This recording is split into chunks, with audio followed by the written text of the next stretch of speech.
La campagne électorale, justement, pour les élections législatives, vous venez de le voir, comme pour celle des européennes auparavant, il y a un sujet qui est beaucoup revenu, c'est celui de l'interdiction de la vente de voitures thermiques neuves à partir de 2035 en Europe. L'occasion pour vous, Audrey Racine qui est avec nous, bonjour Audrey. Bonjour. De nous faire un petit comparatif que vous nous avez concocté. La voiture thermique est-elle vraiment plus polluante que la voiture électrique, Audrey ? Bien oui.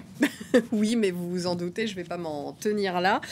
Pour vous répondre correctement, il va falloir regarder tout le cycle de vie de ces voitures. Le véhicule électrique sort de l'usine, il a émis 50% de CO2 en plus qu'une voiture thermique. Il est donc plus polluant à construire, mais c'est très vite compensé par l'utilisation qu'on va en faire.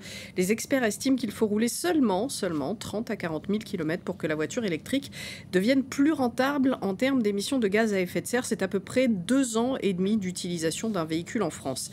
L'électricité, ça ne vous aura pas échappé, n'est pas une matière première. Il faut donc considérer son mode de production. Hors France, l'électricité, elle vient à 40% du nucléaire qui n'émet pas de gaz à effet de serre. Une voiture rechargée en France est donc plutôt plus propre qu'ailleurs.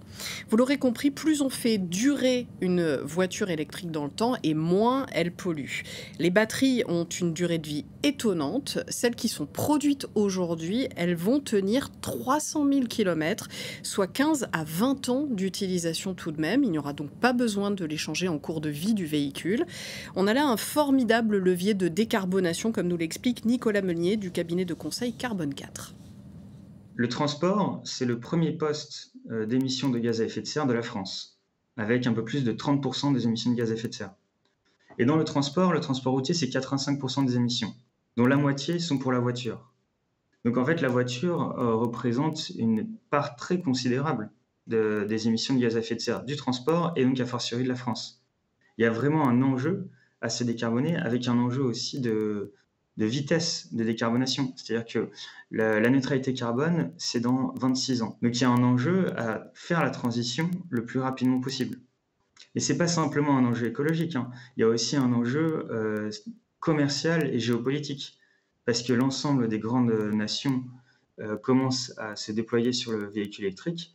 Et donc, si on souhaite garder une certaine souveraineté sur la maîtrise de la technologie automobile, il va falloir aussi se renforcer sur le véhicule électrique.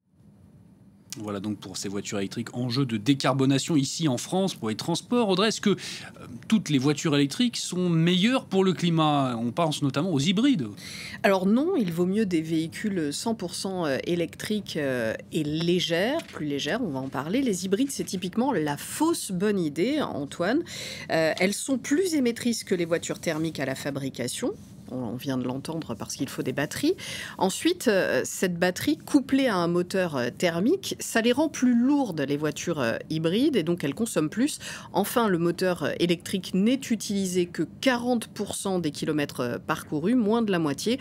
En conclusion, l'hybride ne permet de diminuer ses émissions que de 20% par rapport à une voiture thermique, alors qu'une électrique, une complètement électrique, permet de diminuer de 70% ses émissions. Il n'y a donc pas photo. La question du poids de la voiture, elle n'est pas accessoire, elle vaut aussi pour les SUV électriques. Plus une voiture électrique est lourde, plus elle a besoin d'une grosse batterie pour fonctionner, et donc plus de matières premières. Le bilan carbone de la fabrication d'un SUV électrique est donc bien plus lourd que pour une petite citadine. En plus, les véhicules sont plus chers à l'achat comme à l'utilisation, puisqu'elles consomment plus.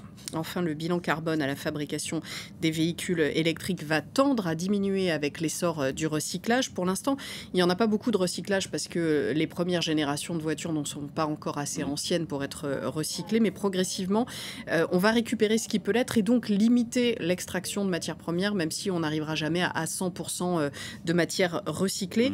Je signale que sur le site transportenvironment.org, vous avez un outil en anglais pour comparer les émissions entre votre véhicule thermique actuel et le véhicule électrique que vous envisagez d'acheter. Et donc, vous pourrez faire le bon choix si vous allez à cette adresse qui s'affiche. Adresse donc qu'on a